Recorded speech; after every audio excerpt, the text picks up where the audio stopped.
قل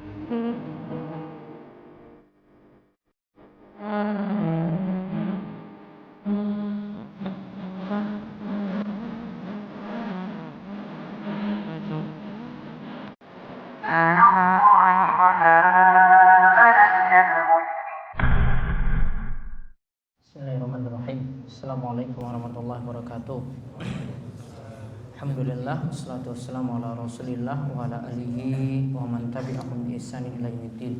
Allahumma inna nas'aluka ilman nafi'a wa rizqan thayyiba wa amalan mutaqabbala. Baik, para jamaah sekalian, Bapak Ibu, ikhwani fiddin wa akhwati fillah rahimani wa rahimakumullah. Kita kembali melanjutkan bahasan dari fikih manhajus salikin. Sekarang kita lanjut pembahasan fikih tata cara mandi junub. Setelah sebelumnya kita bahas sebab-sebabnya. Ya, kita sudah bahas sebab-sebabnya. Apa saja sebab-sebabnya? 1. Keluarnya mani. 2. Iltiqa'ul khitanain, bertemunya dua kemaluan. 3. Suci dari haid atau nifas. 4. Memandikan jenazah.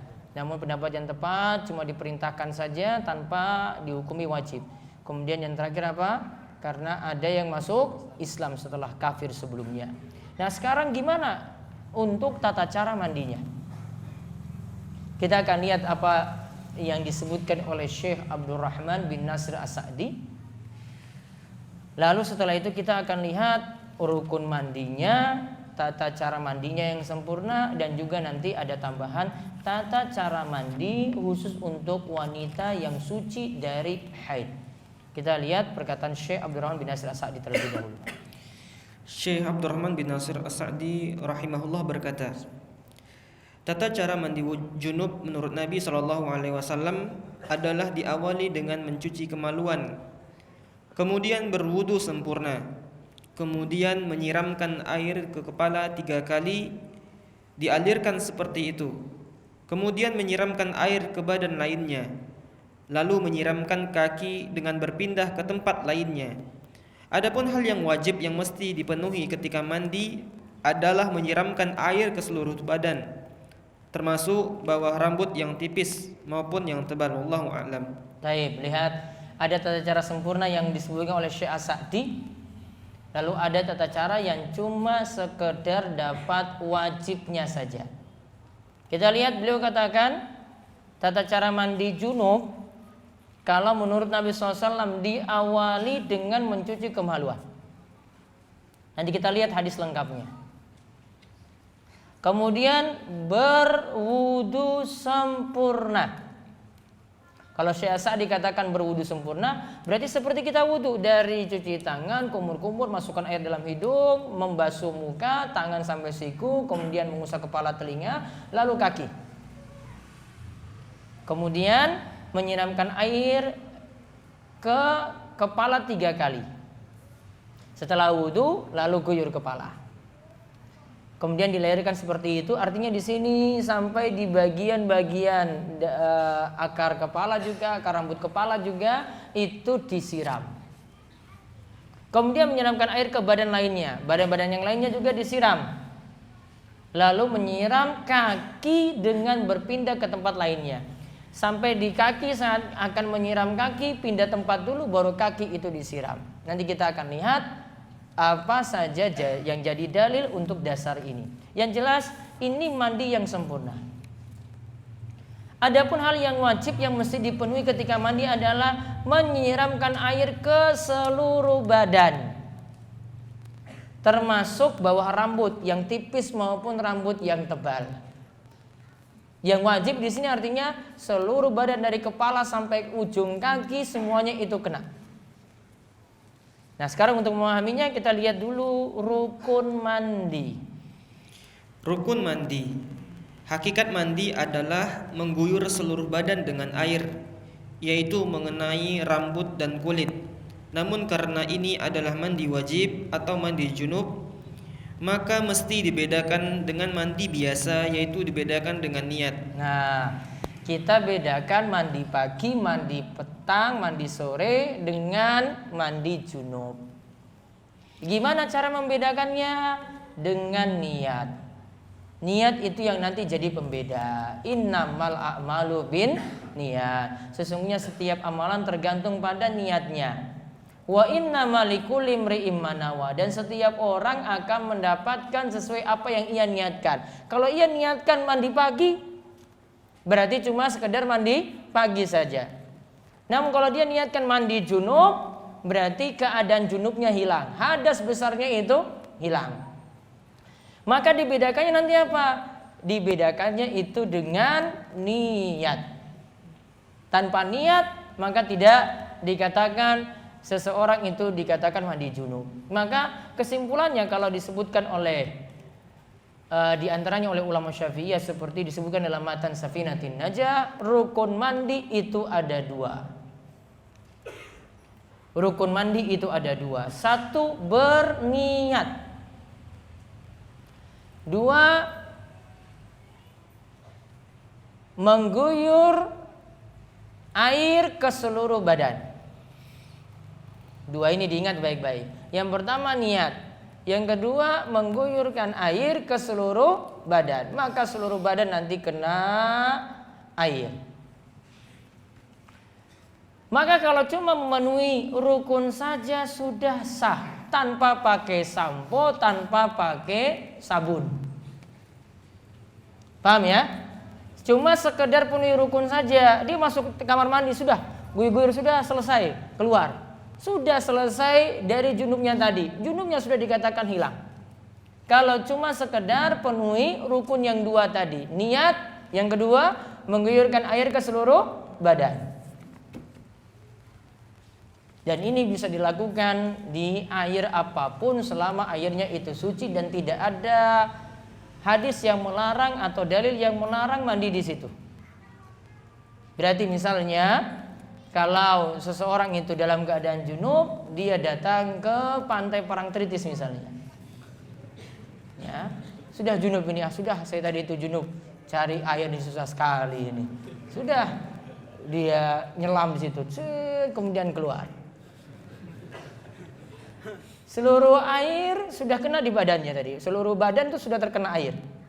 Sah atau tidak? Sah. Yang penting pakai apa? Niat. Dia bukan mau berenang saja di situ. Saya mau berenang sekaligus mandi junub. Sah atau tidak? Sah.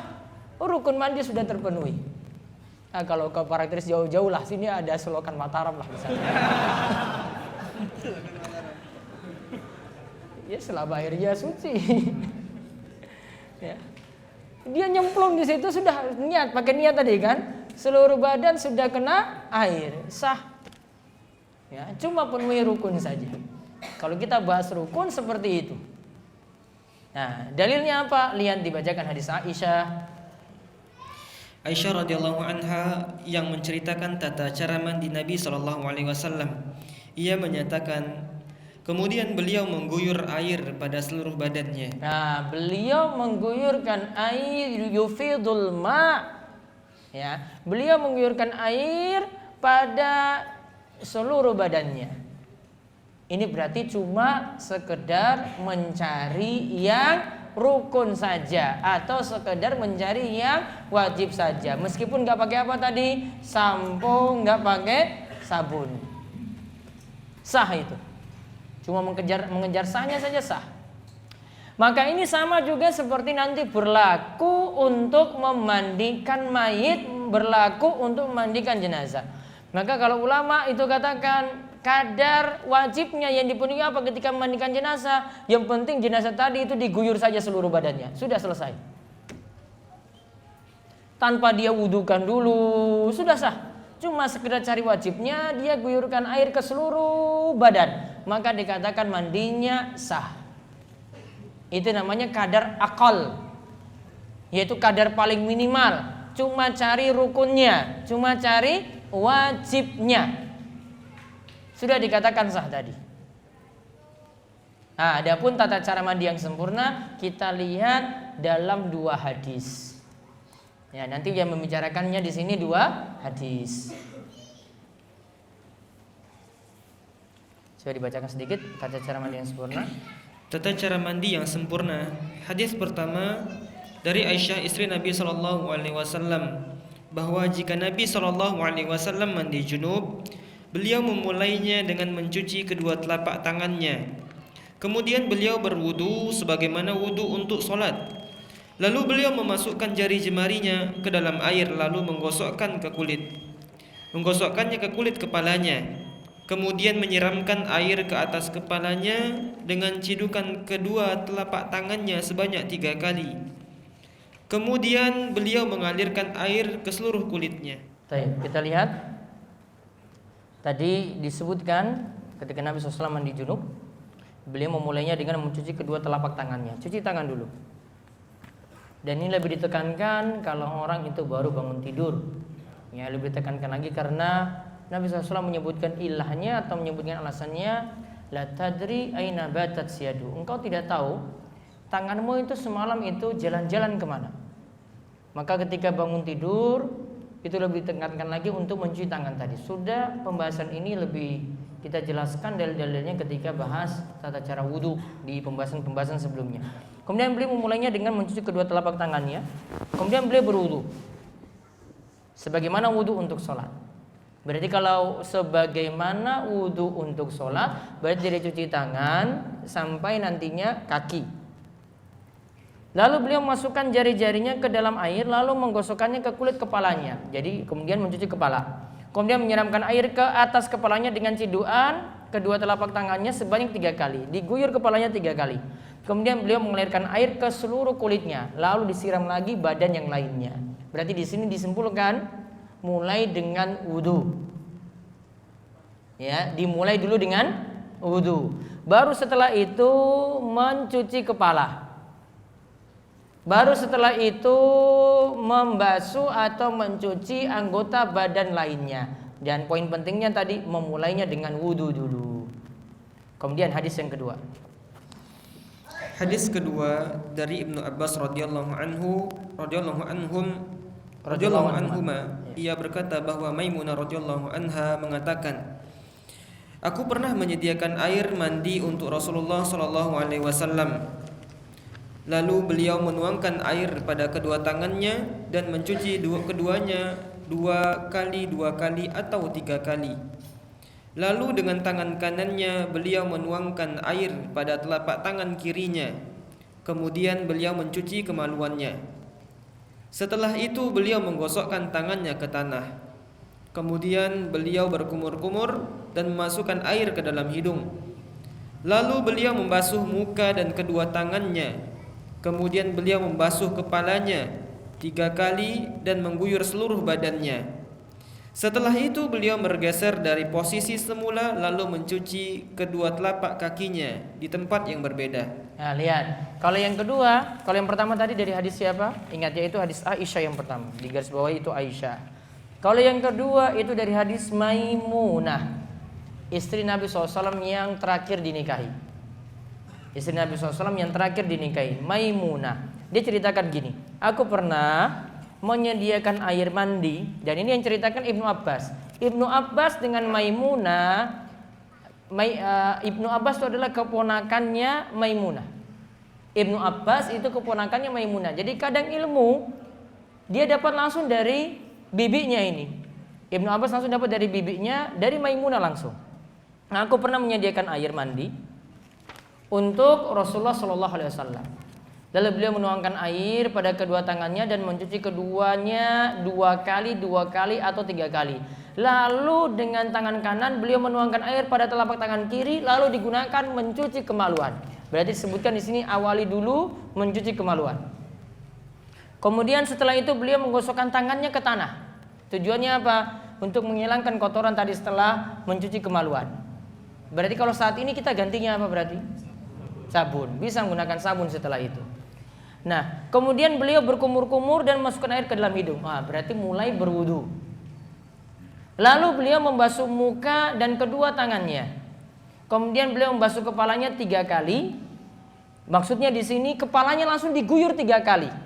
Wudunya belum selesai loh ini. Tadi baru cuci tangan, terus kumur-kumur, masukkan air dalam hidung, terus basuh muka, terus tangan sampai siku. Setelah itu langsung guyur kepala. langsung dia praktekkan mandi. Berarti wudunya cuma separuh. Sampai kepala dan kaki belum. Kepalanya langsung diguyur 3 kali. Lalu mengguyur seluruh badannya. Lalu disiram seluruh badannya. Setelah itu beliau pindah tempat. Lalu kakinya disiram ketika pindah tempat tadi.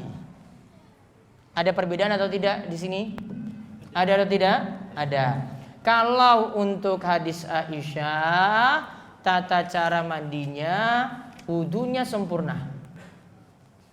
Sedangkan yang dijelaskan oleh Maimunah di hadis yang kedua, tata cara wudunya cuma separuh. Sampai mau dibasah saat di kepala, langsung kepalanya diguyur dengan air. Lalu badannya disiram. Kakinya juga belum kan berarti? Kakinya ketika pindah tempat baru kakinya itu disiram. Dan ini pindah tempat inilah yang tadi disebutkan dalam perkataan Syekh Abdurrahman bin Nasir As-Sa'di tadi. Nah, 2 cara mandi seperti ini kita lihat perkataan di bawahnya. 2 cara mandi seperti disebutkan dalam 2 hadis di atas dibolehkan, yaitu yang pertama, kita bisa saja mandi dengan berwudu secara sempurna terlebih dahulu. Setelah itu kita mengguyur air ke seluruh tubuh sebagaimana disebutkan dalam riwayat Aisyah. Nah, yang pertama wudunya sempurna. Setelah itu kita guyur air ke seluruh badan. Ya, seperti dalam hadis Aisyah. Yang kedua, atau yang kedua, boleh jadi kita gunakan cara mandi dengan mulai berkumur-kumur, memasukkan air ke dalam hidung, mencuci wajah, mencuci kedua tangan, mencuci kepala, lalu mengguyur air ke seluruh tubuh. Kemudian kaki dicuci terakhir. Nah, kalau yang kedua, wudunya kita lakukan namun cuma sampai tangan, sampai siku. Ketika sampai kepala, kepalanya diguyur. Lalu mengguyur badan, lalu untuk kaki pindah tempat, lalu kakinya disiram. Mana yang paling afdol di sini? Dua-duanya boleh. Boleh memilih cara yang disebutkan dalam hadis Aisyah, boleh memilih cara yang disebutkan dalam hadis Maimunah. Kadang pakai cara yang itu, yaitu hadis yang pertama, kadang pakai cara yang disebutkan dalam hadis kedua. Kalau kita jalankan dua-dua hadis ini, berarti jalankan semua apa yang diajarkan oleh Nabi Shallallahu Alaihi Wasallam.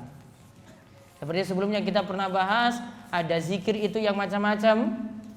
Ada zikir misalnya yang bacaan ba'da salat, ada subhanallah, alhamdulillah, Allahu akbar, itu ada beberapa versi di situ, ada 4 atau 5 versi yang kemarin sudah disebutkan.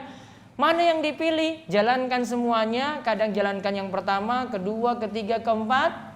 Maka berarti kalau sudah jalankan semua, berarti telah menjalankan petunjuk Nabi Sallallahu Alaihi Wasallam. Tata cara mandi setelah suci dari haid. Asma pernah bertanya kepada Nabi SAW tentang mandi wanita haid.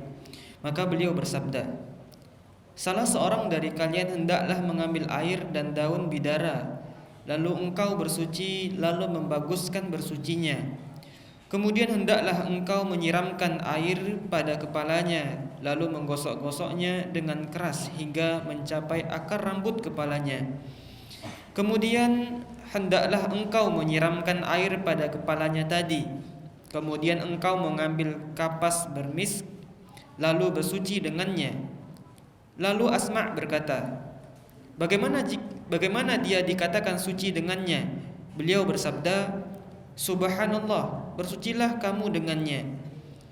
Lalu Aisyah berkata seakan-akan dia menutupi hal tersebut, kamu sapu bekas-bekas darah haid yang ada dengan kapas tadi. Dan dia bertanya kepada beliau tentang mandi junub. Maka beliau bersabda, hendaklah kamu mengambil air lalu bersuci dengan sebaik-baiknya bersuci, atau bersungguh-sungguh dalam bersuci, kemudian kamu siramkan air pada kepala, lalu memijatnya hingga mencapai dasar kepalanya, kemudian mencurahkan air padanya. Baik, kita lihat ini dijelaskan oleh Asma secara singkat di sini. Asma itu terangkan tentang mandi bagi wanita haid setelah sucinya. Lihat pada kalimat, lalu menggosok-gosoknya dengan keras sehingga mencapai akar rambut kepalanya. Kalau disebut mencapai akar rambut kepalanya, berarti kalau wanita memakai ikat rambutnya itu dilepas. Kalau ini adalah mandi saat suci dari haid. Dan ini dibedakan nanti dengan mandi junub. Mandi junub lihat di bawahnya yang pada kalimat-kalimat terakhir, hendaklah ini tentang mandi junub. Hendaklah kamu mengambil air lalu bersuci dengan sebaik-baiknya bersuci, atau bersungguh-sungguh dalam bersuci kemudian kamu siramkan air pada kepala. Cuma dikatakan siramkan air pada kepala. Berarti kalau mandi junub tidak disuruh lepas ikatan rambut. Ya. Kepangan rambut tidak disuruh lepas. Namun kalau itu mandi haid, setelah suci dari haid disuruh lepas. Nah, maka kesimpulannya lihat di bawahnya, dalam hadis ini ditunjukkan perbedaan mandi setelah suci dari haid dan mandi junub. Yang ada pada mandi wajib setelah suci dari haid, yang pertama menggunakan sabun dan pembersih lainnya beserta air. Nah, lihat tadi disebutkan mengambil air dan daun bidara. Oh, berarti dibolehkan di sini menggunakan sabun dan pembersih lainnya beserta air. Yang kedua, melepas kepangan sehingga air sampai ke pangkal rambut. Jadi kalau ada ikatan kepangan rambut, ibu-ibu atau para wanita disuruh lepas. Dan ini berlaku untuk mandi haid saja, yaitu mandi setelah suci dari haid. Sedangkan mandi junub tidak. Kenapa dibedakan? Kalau mandi haid dia dapati cuma sebulan sekali. Kalau mandi junub gimana kalau mandi junub? Bisa nggak setiap hari? Bisa saja. Repot nggak disuruh lepas kepangan terus? Repot sekali. Maka diberikan keringanan untuk mandi junubnya, tidak untuk mandi haidnya. Hikmahnya ada. Maka tata caranya dibedakan seperti itu, ada hikmah yang diajarkan dalam ajaran kita. Ya, intinya di sini rukun mandi ringkasnya ada dua tadi rukun. Yang pertama niat, yang kedua mengguyurkan air ke seluruh badan. Kemudian tata cara mandi yang sempurna adalah yang pertama kita cuci tangan dulu. Yang kedua cuci kemaluan. Yang ketiga wudu. Yang keempat guyurkan air ke seluruh badan.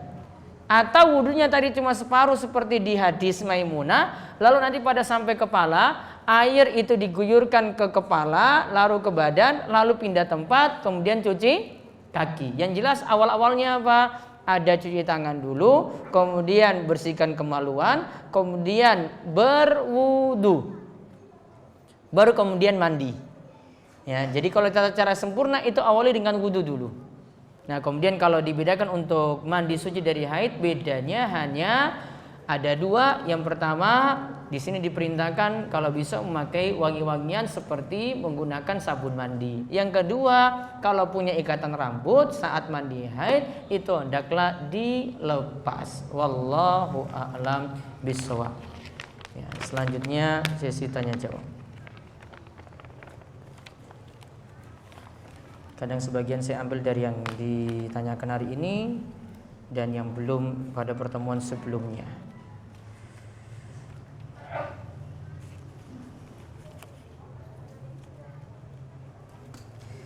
Saya pernah mendengar hadis yang berisi ketika Rasulullah selesai sholat jamaah, sahabat bertanya apakah sholat dikosor. Karena ketika itu Rasulullah SAW cuma sholat harusnya 4, itu antara sholat zuhur atau sholat asar. Ini hadis Dzul Yadain. Ternyata sholat tidak dikosor. Setelah itu sholat ditambahi lagi 2 rakaat. Bagaimanakah jika imam lupa sujud sawi dan diingatkan di luar sholat saat sedang zikir? Maka imam harus diingatkan. Kalau imam tidak diingatkan di sini berarti sholatnya kurang 2 rakaat. Kalau kasusnya seperti ini tadi, kalau sholatnya kurang 2 rakaat lantas tidak disempurnakan, berarti sholatnya tidak sah. Maka ketika diingatkan selama wudunya belum batal, dia tinggal nambah lagi 2 rakaat. Setelah 2 rakaat ini lakukan sujud sahwi 2 kali sujud. Kalau ini sudah dilakukan maka sah. Penjelasan lengkapnya insya Allah kalau kita sampai nanti pada pembahasan sholat. Setiap selesai sholat maghrib dan subuh, bacaan ayat kursi, Al-Falaq, Al-Ikhlas dan An-Nas, apakah boleh diniatkan sekaligus untuk zikir pagi dan petang? Baiknya untuk zikir pagi dan petang dipisah dengan zikir ba'da sholat. Zikir ba'da sholat dibaca sendiri, zikir pagi petang dibaca sendiri.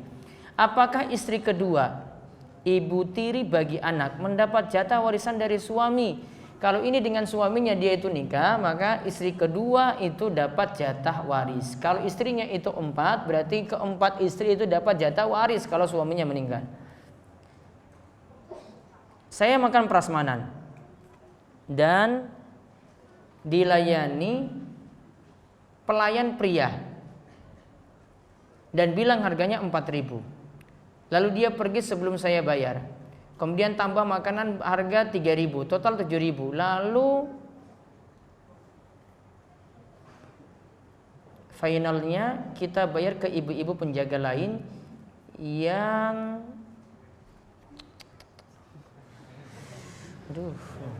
saya nggak bisa baca. Salah satu sunnah di hari Jumat adalah mandi junub. Dengan niat ketika mandi pagi sekalian mandi junub. Salah satu sunnah di hari Jumat adalah mandi junub. Enggak. Hari Jumat kok junub terus? Ya enggak juga. Salah satu sunnah di hari Jumat diperintahkan mandi.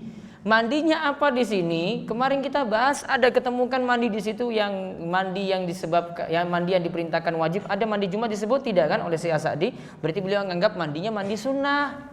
Ini bukan mandi junub, mandi sunnah namanya. Kalau mandi junub, salah satu sunnah mandi junub terus junub berarti ada sebab junub kan? Bahaya nih tiap Jumat junub terus.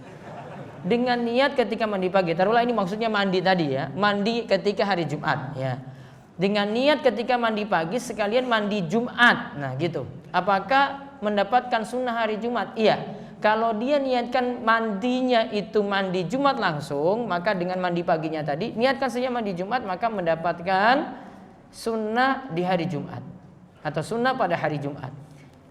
Apa hukumnya berfoto dengan patung? Apa ini kerjaannya foto dengan patung? Aneh-aneh wahai. Zaman saat ini aneh-aneh. Ingin saya tanyakan perihal tentang menjadi wasit pertandingan di salah satu rangkaian kegiatan. Kemudian jika mendapatkan upah atau honor yang telah diberitahukan di awal, apakah hukumnya Ustadz sah-sah saja dan boleh untuk dimanfaatkan upah tersebut dari wasit tadi? Saya mahasiswa dan masih bergantung dengan kiriman orang tua. Tapi belakangan karena menang lomba dan ikut proyek, saya bisa mengumpulkan tabungan lebih dari 6 juta. Apakah bila setahun saya wajib bayar zakat?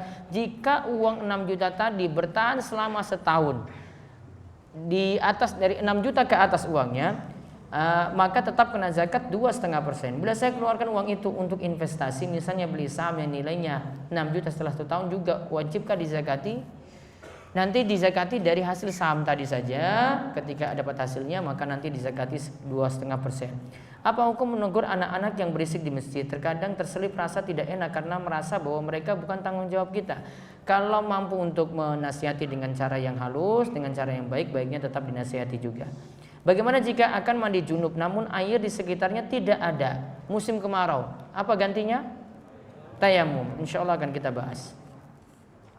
Insya Allah pekan depan saya melangsungkan pernikahan. Saya sedang deg-degan, takut ada hal penting yang belum saya lakukan atau hafalkan.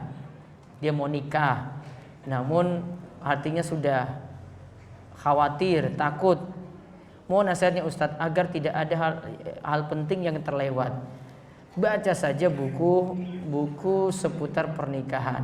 Ada buku satu, bahasa Indonesianya itu baca nanti dari fikih wanita, fikih sunnah linisa, karya Syekh Abu Malik Kamal bin Said Salim. Bukunya tebal segini.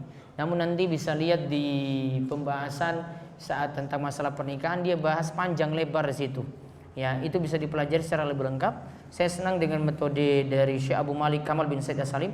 Di antara tulisan tadi banyak juga saya ambil dari tulisan Sahih Fikih Sunnah.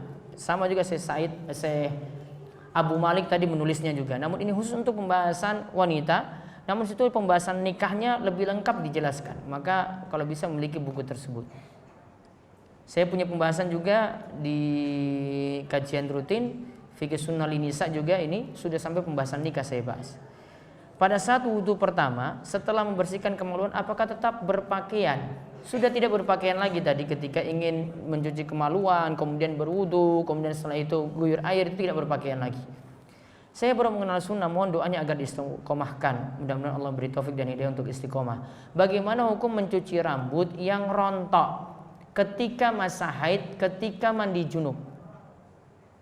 Rambut yang rontok ketika masa haid, ketika mandi junub, tidak diperintahkan lagi rambut yang rontok dikumpulkan lagi kemudian dicuci lagi, tidak. Ini ajaran yang tidak ada dasarnya. Bagaimana keutamaan umroh di bulan Ramadan? Kata Nabi SAW, umroh fi Ramadan ka haji ma'i. Ya, umroh di bulan Ramadan itu seperti haji bersamaku. Ya, umroh di bulan Ramadan seperti haji bersamaku. Itu pahala yang disebutkan oleh Nabi SAW. Jika sudah berwudu saat mandi junub, tapi sengaja atau tidak sengaja memegang kemaluan, apakah saya diwajibkan wudu lagi? Kemarin kita telah bahas menyentuh kemaluan batal wudu atau tidak? Tidak batal wudu, namun disunahkan untuk berwudu. Maka kalau dia ingin lanjut saja langsung mandi, sah. Di hadis kedua mandi junub itu disebutkan menyiram kaki. Apakah hanya menyiram atau menggosokkannya saja? Menyiram di sini maksudnya baiknya bisa disiram atau digosokkan, lebih sempurna kalau digosokkan tadi.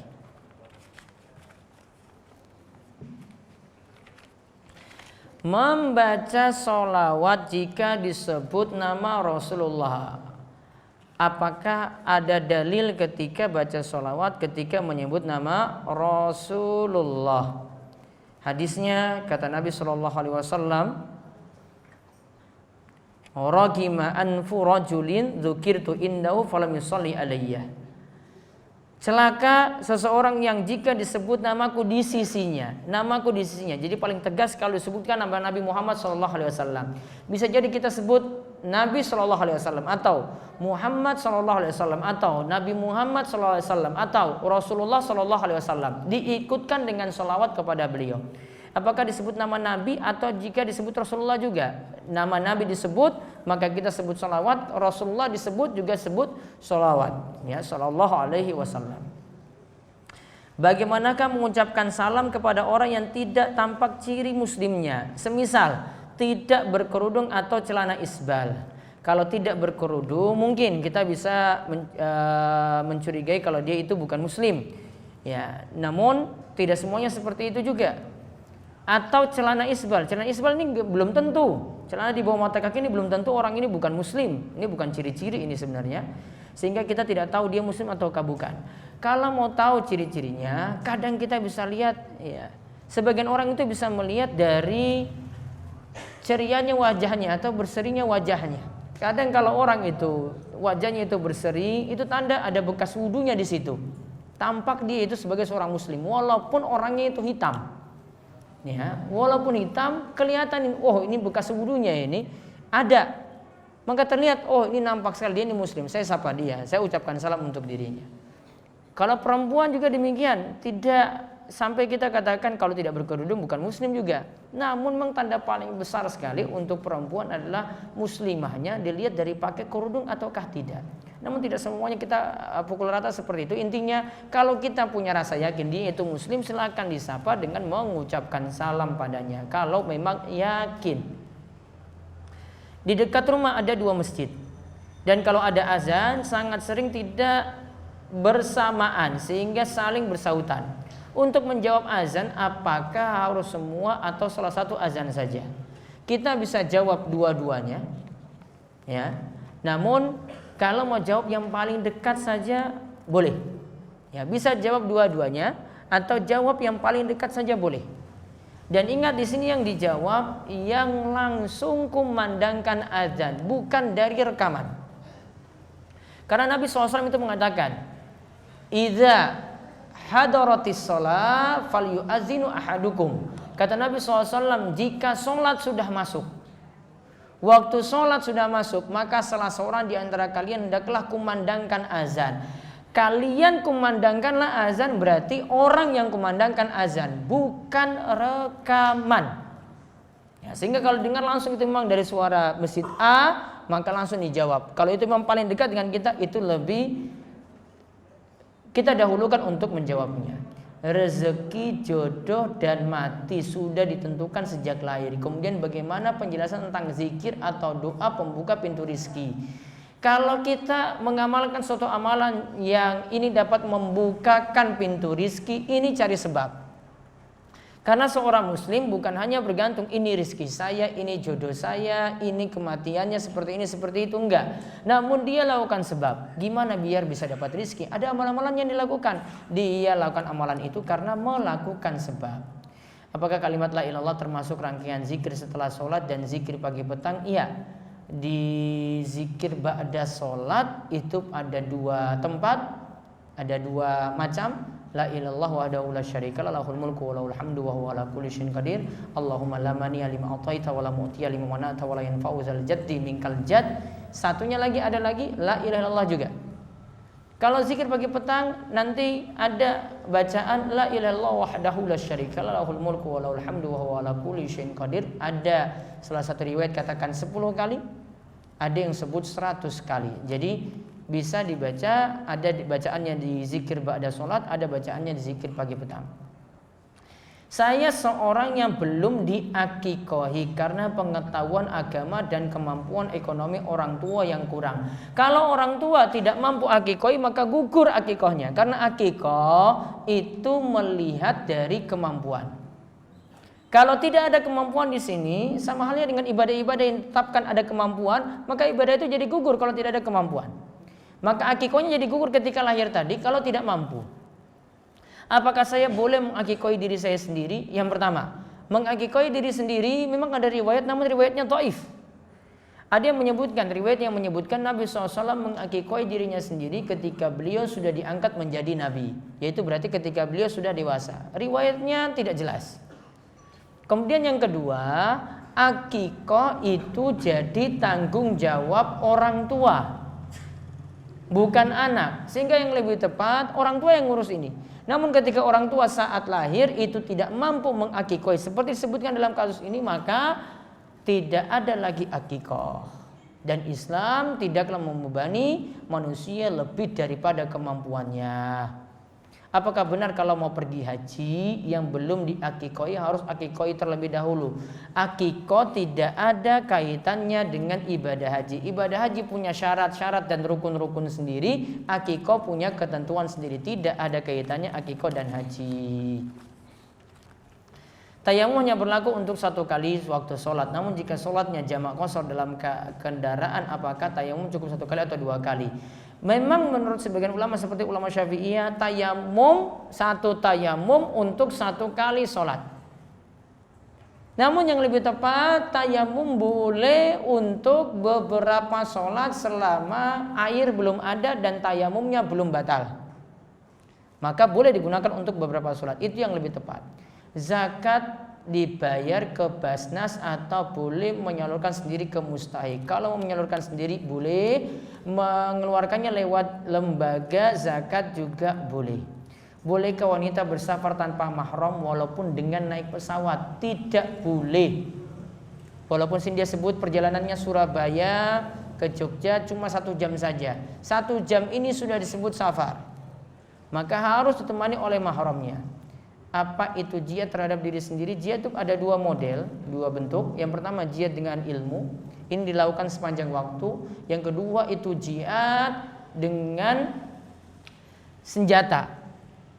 Kalau yang dikatakan jihad terhadap diri sendiri di sini apa?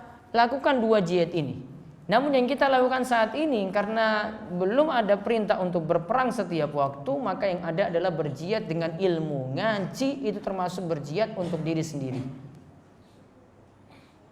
Apa hukumnya jika kita terkena kotoran ayam? Kotoran ayam suci atau najis? Suci. Apakah membatalkan wudhu? Batal atau tidak kalau kena kotoran ayam? Tidak membatalkan wudhu. Atau pada kasus sebelum berwudhu terkena kotoran ayam, lalu setelahnya berwudhu kemudian sholat, ternyata kemudian setelah sholat masih ada kotoran yang tersisa karena kurang bersih dalam bersihkan kotoran tersebut. Apakah sah sholatnya? Sah. Karena kotoran ayam pertama tidak najis, yang kedua tidak membatalkan wudhu juga. Untuk wanita atau akhwat yang sedang datang bulan, apakah boleh untuk membaca mushaf Al-Quran? Dalam hal ini syarat membaca yang disebutkan tadi terpenuhi semua. Dan bolehkah untuk berdoa serta murojaah Al-Quran? Boleh wanita haid membaca Al-Quran dengan dua cara. Yang pertama, baca Al-Quran terjemahan. Yang kedua, boleh nyentuh mushaf yang murni bahasa Arab namun dengan sarung tangan. Dua solusi itu dijadikan solusi untuk wanita haid. Kalau bersentuhan dengan lawan jenis namun tidak sengaja, misal sedang transaksi dengan ibu kantin dan tidak sengaja menyentuh beliau saat menerima kembalian, apakah telah membatalkan wudhu? Batal nggak? Tidak. Kesimpulan yang kita pelajari kemarin, menyentuh wanita tidak membatalkan wudhu. Sebagaimana Rasulullah SAW ketika sedang sholat, saat sujud kakinya disentuh Aisyah dan beliau tetap melanjutkan sholat. Hadisnya telah lewat kita bahas. Apakah setelah melakukan sholat sunnah seperti sholat tahajud, duha dan sebagainya, kita diperbolehkan berzikir dan berdoa sebagaimana sholat wajib? Intinya zikir untuk sholat tahajud dan sholat duha tidak ada zikir tertentu kecuali kalau ada dalilnya. Contoh misalnya kalau tahajud ditutup dengan witir, ada bacaan, ya, ada bacaan setelah sholat witirnya. Ada bacaan diantaranya Allahumma inni a'udzu biridhaka min sakhatik wa bi mu'afatika min uqubatik wa a'udzu bika minka la uhsi sana'an 'alaik anta kama asnaita 'ala nafsik. Ada bacaan lagi subhana malikil quddus subhana malikil quddus subhana malikil quddus rabbil malaikati warruh. Ada bacaan di sini. Namun tidak bacaannya seperti zikir ba'da salat. Kemudian kalau duha gimana? Kalau duha ada bacaan disebutkan oleh Imam Bukhari dalam kitabnya Al-Adabul Mufrad. Bacaan setelah sholat duha itu adalah Allahumma gfirli wa tub alayya innaka antat tawwabur rahim. Allahumma gfirli wa tub alayya innaka antat tawwabur rahim, dibaca 100 kali. Bagaimana hukum melahirkan dengan dokter pria?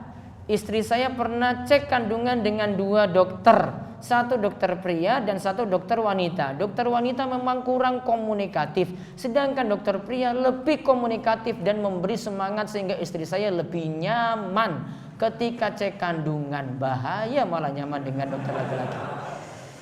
Katakan beri pengertian baik-baik, berobat, mau periksa kandungan, baiknya dengan yang sejenis kelamin. Laki-laki dengan laki-laki kalau mau berobat, perempuan dengan perempuan. Ya, aturannya seperti itu. Kalau ini ada, ini cuma keadaan darurat saja. Asalnya cari yang perempuan sama ya untuk masalah memeriksa kandungannya tadi.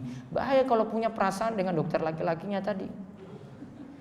Saya tinggal di kampung kurang lebih 10 km dari Pogung. Saya diminta jadi imam sholat jahar maghrib misa di masjid kampung. Karena imam yang biasanya sudah tidak mampu lagi. Namun saya juga berat hati jika harus meninggalkan kajian-kajian sunnah. Saya sebaiknya bagaimana Ustadz? Kalau mau memilih tinggal nanti melihat mana yang lebih maslahat. Kalau memang maslahatnya maghrib isya berarti dengan jamaah di situ, berarti nantinya dia cari pelajaran lagi sebelum maghrib atau setelah sholat isya untuk cari ilmu. Nanti di waktu sholat maghrib dan sholat isya dia tetap di tempatnya untuk ya memimpin sholat atau jadi imam. Apakah bekerja di bank hukumnya haram? Pendapatan bank terbesar dari meminjamkan uang dengan bunga tinggi termasuk riba? Hukum riba haram. Mohon penjelasannya Pak Ustadz. Hukum riba haram. Bekerja di tempat yang pendapatannya dari pinjaman yang ditarik untung berarti pendapatannya dari riba. Berarti bekerja di tempat yang haram. Maka baiknya tidak memilih kerja di tempat semacam itu. Apalagi di sini kalau ini yang mahasiswa-mahasiswa sudah pusing cari kerjaan, nggak ada kerjaan, ada apa lagi gitu. Padahal dia sarjana pertanian, dia sarjana teknik, ya. Namun sudah pusing cari kerjaan, sudahlah saya masuk bank saja. Nggak berkah. Cari yang berkah, cari yang Allah itu ridhoi. Jangan cari yang cuma sekedar gajinya cepat, karirnya cepat. Enggak, cari yang Allah itu ridhoi. Apakah perlu mengucapkan salawat ketika seorang sedang berbicara dan bersalawat dalam khutbahnya? Para ulama beda pendapat. Ketika khutbah Jumat, kalau imam baca nama Nabi SAW, apakah kita bersalawat lagi? Sebagian ulama Syafi'iyah katakan suaranya dijaharkan. Ya, Nabi Muhammad, lalu jamaah juga sebutkan Sallallahu Alaihi Wasallam. Sebagian ulama Syafi'iyah katakan baiknya tidak dikeraskan, karena ada perintah dari Nabi SAW untuk diam ketika mendengar khutbah Jumat. Lalu mana pendapat yang lebih tepat di sini? Wallahu alam, kalau mau jawab tetap dijawab, namun suaranya lirih saja lebih baik. Namun kalau mau mengeraskan pun tadi sebagian ulama mengatakan boleh mengeraskan. Kalau lirih itu lebih baik. Bagaimana posisi duduk ketika sholat witir 1 rakaat? Apakah iftiros atau tawarruk? Iftiros berarti kakinya tidak keluar, tawarruk berarti kakinya keluar. Kalau witirnya 1 rakaat, ingat kaidahnya yang paling gampang dari mazhab Syafi'i. Setiap duduk tahiyat akhir, maka duduknya tawarruk, kakinya keluar. Kalau bukan tahiyat akhir, duduk antara 2 sujud, tahiyat awal, ya, maka duduknya duduk iftirosh, kakinya tidak keluar. Namun kalau tahiyat akhir, walaupun cuma 1 rakaat, kakinya keluar. Orang tua saya di rumah membuka warung dan dalam berjualan juga menyediakan rokok.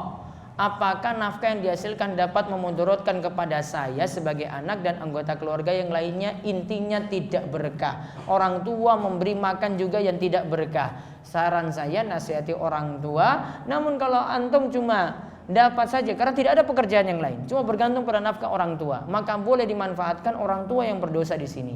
Maka kalau tahu orang tua berdosa, nasihati terus biar tidak jualan rokok.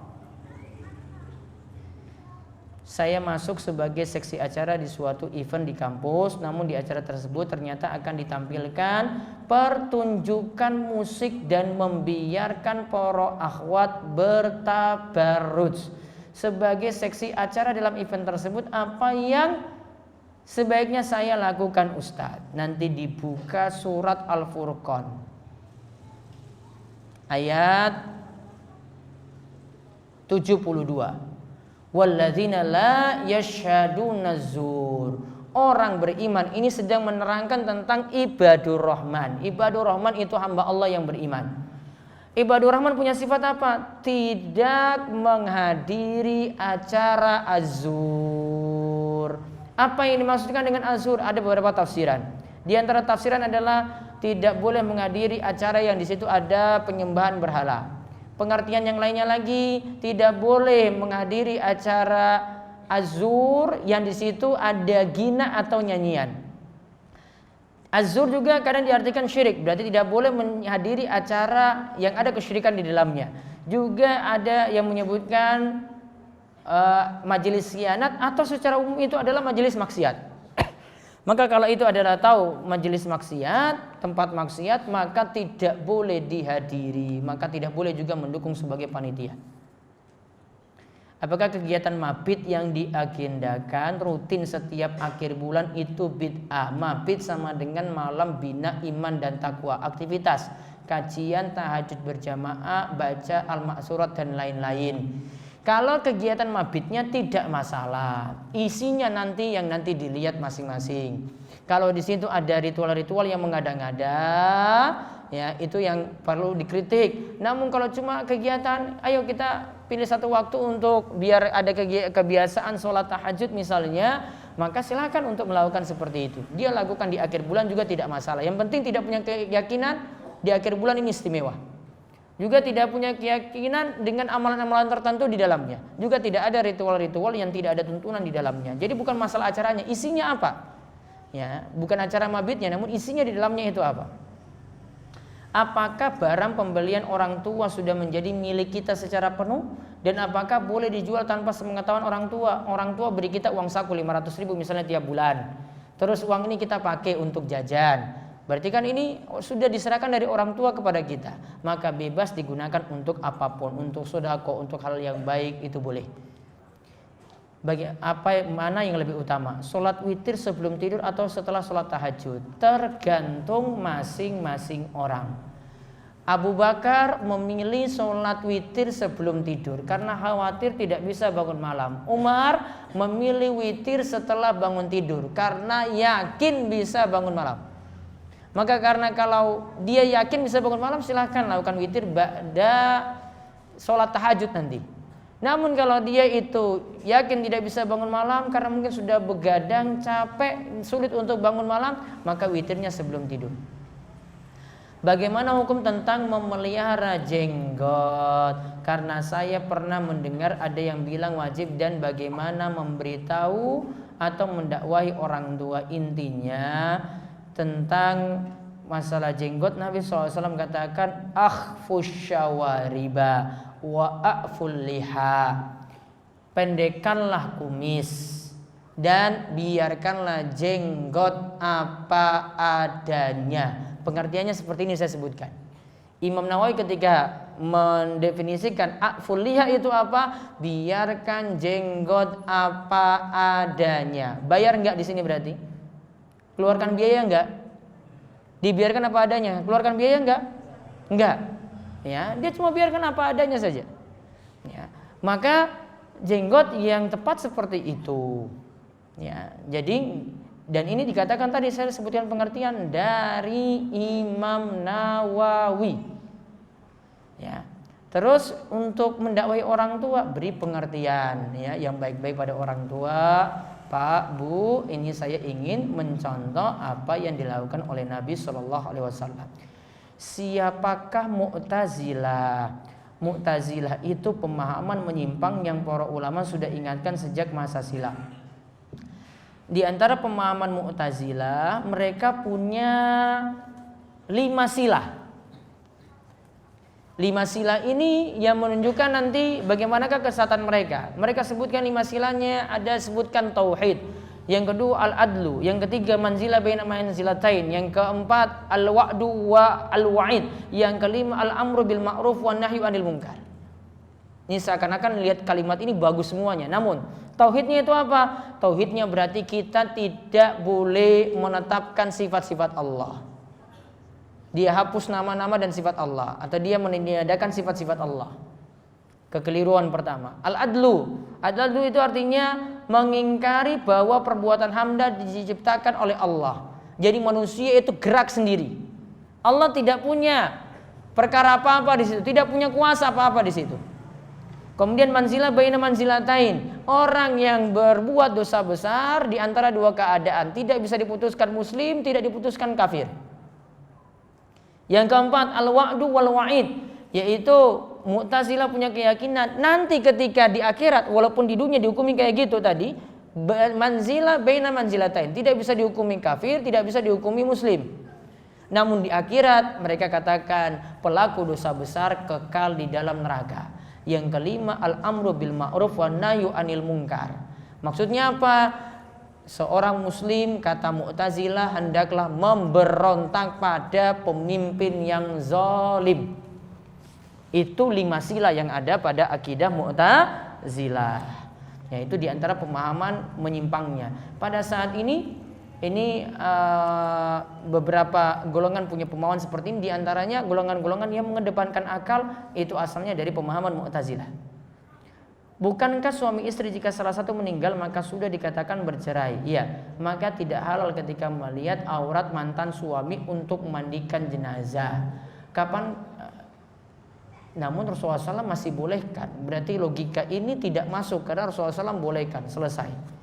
Ya, jadi kalau ada dalil terus kamu pakai logika, dalil katakan boleh, logikamu itu katakan tidak boleh, logika kalah, dalil yang dimenangkan. Jadi saya pakai dalil saja daripada pakai logika muter-muter. Ya. Bagaimana hukumnya jika berdoa kepada Allah namun melalui perantara? Misalnya melalui perantaraan orang-orang soleh yang sudah meninggal dengan cara menyebutkan namanya, bahkan perantara dengan menyebutkan nama Nabi. Karena di kampung saya banyak yang berdoa dengan cara itu. Kalau dengan perantaraan tawasul dengan orang soleh yang sudah meninggal dunia, terjerumus dalam 2 hal. Yang pertama bid'ah, amalan tidak ada dasarnya, tidak ada tuntunannya. Yang kedua syirik. Antara 2 hal ini akan terjatuh. Bagaimana berbakti pada orang tua, terutama bapak yang qadarullah pergi meninggalkan keluarga tanpa alasan yang tidak dapat dibenarkan? Bagaimana cara saya berusaha mengamalkan firman Allah At-Tahrim ayat ke-6 sedangkan pintu komunikasi sudah tidak dapat menjadi saran saya untuk memberi nasihat pada bapak? Kalau punya peluang untuk nasihati bapak, nasihati orang tua dengan baik. Kemudian doakan orang tua terus supaya dijaga oleh Allah, diberi taufik, dan supaya bisa mengurus keluarga lagi dengan baik. Pokoknya balas dengan kebaikan, walaupun mungkin disakiti oleh orang tua. Wallahu a'lam.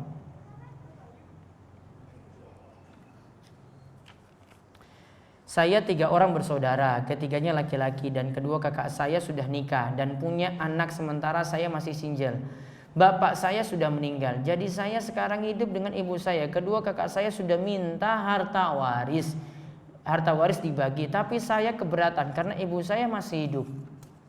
Mohon solusinya Ustaz. Kalau ada yang meninggal, ini bapaknya meninggal dulu, ibunya masih ada, maka baiknya warisan dibagi langsung. Karena kalau menunggu ibunya meninggal dulu akan repot ketika perhitungan warisnya di sini. Ini bapak sudah meninggal, hitungan warisnya gimana? Ini ibu sudah meninggal, hitungan lagi double lagi di situ. Perhitungannya lebih repot di sini. Sehingga saran saya untuk kasus ini hitung dulu waris ketika bapak meninggal dunia.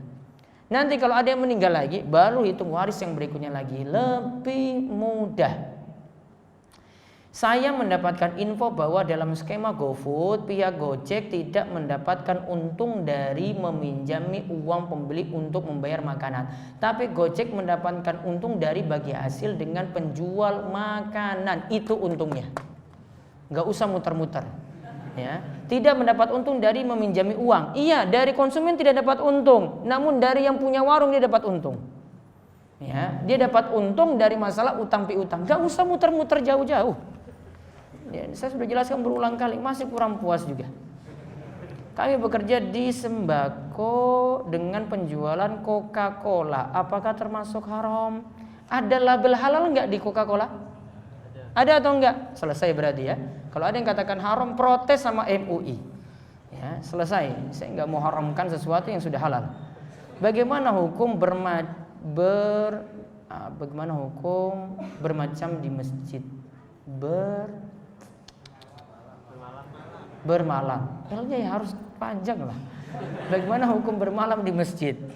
Kegiatannya diisi dengan kajian, menonton video-video Yufi dan sholat tahajud berjamaah. Tadi jawabannya seperti mabit tadi. Boleh kalau kegiatannya tidak ada masalah.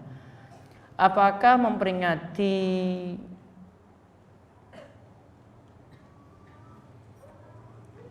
ini aja. Orang tua saya bekerja di bank ribawi. Apakah harta yang saya makan tetap haram meski status saya sebagai anak? Posisi anak nanti ada 2 macam dalam kasus ini. Yang pertama, anak yang mampu untuk bekerja dan dia dapat penghasilan, baiknya lepas dari orang tua, tidak memanfaatkan penghasilan orang tua lagi. Namun kalau dia tidak mampu untuk bekerja, maka silakan untuk memanfaatkan apa yang dia peroleh dari orang tua dan orang tua yang berdosa ketika itu. Bagaimana hukum bekerja di sebuah lembaga wakaf Al-Quran? Tugas kita adalah mencari donatur. Setiap donasi yang masuk melalui perantara kita mendapatkan upah 5,5%. Siapa yang tetapkan upah 5,5% ini? Kalau dia tentukan sendiri, lembaga ini tentukan sendiri tanpa ada persetujuan dari orang yang wakaf di situ, maka dia makan harta orang lain dengan cara yang batil. Karena tanpa izin. Kenapa tentukan 5,5%? Kenapa enggak 1% saja? Ya, harusnya ada persetujuan dulu.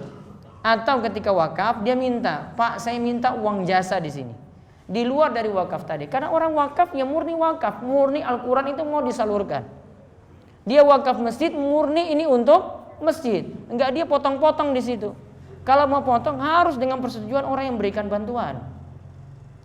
Apakah ada dalil yang menganjurkan kita untuk berpindah posisi jika hendak melaksanakan sholat sunnah rawatib ba'da sholat? Ada dalilnya? Dari hadis Muawiyah, yaitu Muawiyah itu mengatakan apabila engkau telah sholat Jumat, ini membicarakan tentang sholat Jumat, janganlah engkau sambung dengan sholat lain sebelum engkau berbicara atau pindah dari tempat sholat. Sebelum berbicara atau pindah. Demikianlah yang Rasulullah SAW itu katakan pada kami. Nabi SAW itu mengatakan, Allatu sholatun hatta natakallam au narji'ah. Jangan sampai nyambung 2 sholat tadi sampai nantinya sholat itu seseorang itu berpindah tempat, berpindah atau dia itu berbicara. Apa hikmahnya di sini kok sampai disuruh pindah tempat kalau untuk pisahkan sholat wajib dengan sholat sunnah di sini? Hikmahnya kata para ulama ada 2 hikmah di sini. Hikmah yang pertama untuk membedakan sholat wajib dan sholat sunnah. Sholat wajib dan sholat sunnah dibedakan dengan pindah tempat. Karena kalau dia masih di tempat yang sama, orang-orang masih tahu dia melaksanakan sholat wajib. Alasan yang kedua atau hikmah yang kedua adalah agar yang jadi saksi bagi kita pada hari kiamat itu makin banyak. Ya, yang jadi saksi bagi kita nanti pada hari kiamat itu makin banyak. Jadi tempat ini kalau pindah, tempat yang pertama jadi saksi, tempat yang kedua jadi saksi lagi. Ya, karena pada hari kiamat Allah itu katakan yauma idzin tuhaddisu akhbaraha. Pada hari ini itu hari kiamat akan dibicarakan segala apa yang bumi itu lihat. Maka bumi ini lihat di tempat A dia sholat, maka dicatat dia jadi saksi. Yang bumi B nanti lihat dia dilakukan di tempat ini, maka jadi saksi juga. Maka makin berpindah banyak tempat di sini, dia akan banyak mendapatkan saksi. Dan ini juga hikmah kenapa kalau sholat sunnah kita diperintahkan, kalau sholat wajib di masjid, sholat sunnahnya di rumah. Rawatibnya misalnya ba'diyah dilakukan di rumah. Apa hikmahnya? Supaya memperbanyak juga tempat sholat. Saat ini saya akan menikah dan calon mertua menginginkan saya bekerja untuk membantu keuangan keluarga atau rumah tangga saya nanti. Sedangkan calon suami tidak menginginkan saya bekerja. Bagaimana Ustadz? Manut pada suami. Kalau suami bilang gak usah kerja ya gak usah kerja. Cuma nongkrong di rumah saja ngurus rumah ya sudah seperti itu. Ya, maka dia manut pada suaminya, bukan pada bapaknya atau keluarganya sendiri, namun manut pada suaminya. Karena ketika sudah lakukan ijab kabul, akad nikah, sudah berpindah perwalian dari orang tuanya sendiri kepada suaminya. Saya termasuk orang yang ceria, bisa dibilang orang yang gokil. Apakah sifat saya itu salah? Mohon nasihatnya Ustadz. Yang penting cerianya nggak berlebihan, biasa-biasa saja. Ada waktu dia itu ceria, ada waktu dia nggak seperti itu. Tempatkan sesuatu sesuaikan pada tempatnya masing-masing.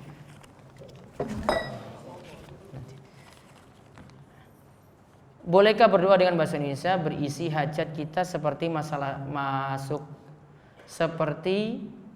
masukkanlah saya ke dalam surga Firdausmu tanpa azab hisab di sujud dan di akhir tasyahud akhir. Kemarin sudah kita bahas sebelumnya, untuk sholat di dalam sholat baiknya dihindari berdoa dengan bahasa selain bahasa Arab. Ya, menurut Imam Muhammad Al-Khatib Asy-Syirbini sholatnya bisa batal kalau dia bisa baca tulisan Arab namun dia baca terjemahannya. Saat ini saya akan menikah sudah tadi. Jika seorang pria menikah seorang wanita yang sebelumnya pernah melakukan zina, apa hukumnya? Bolehkah? Bagaimana? Berdosa ataukah tidak? Menikahi wanita yang berzina itu ada dua syarat. Yang pertama harus bertobat wanita tadi. Yang kedua terbukti melakukan istibra. Istibra itu apa? Membuktikan rahimnya itu kosong. Cara membuktikannya gimana? Dua cara. Yang pertama dibuktikan 1 kali haid. Atau yang kedua, kalau sudah ada isi berarti hamil, tunggu sampai melahirkan, baru dikatakan istibra. Dua syarat ini disebutkan dalam mazhab Imam Ahmad, yaitu pertama tobat, yang kedua adalah buktikan istibra. Apakah saat sholat setelah membaca a'udzubillahi minasyaitonirrajim dan bismillahirrahmanirrahim membaca ayat pertama surat Al-Fatihah lagi, atau langsung alhamdulillahirabbil alamin dan seterusnya? Bisa baca dari bismillahirrahmanirrahim atau bisa baca langsung dari alhamdulillahirabbil alamin sedangkan bismillahnya dilirihkan. Wallahu a'lam bishawab. Ini yang bisa saya jawab untuk kesempatan kali ini. InsyaAllah di kesempatan berikutnya baru kita lanjut lagi, dan pertanyaan-pertanyaan saya masih nampung untuk pembahasan berikutnya insyaallah. Demikian, mudah-mudahan manfaat. Dan untuk kajian di Karangbedo insyaallah hari Selasa malam Rabu tetap ada seperti biasa. Demikian kita cukupkan, mudah-mudahan semuanya mendapatkan berkah dan manfaat, dan kita tutup dengan doa kafaratul majelis. Subhanakallahumma bihamdika asyhadu an la ilaha illa anta astaghfiruka wa atubu ilaik. Assalamualaikum warahmatullahi wabarakatuh.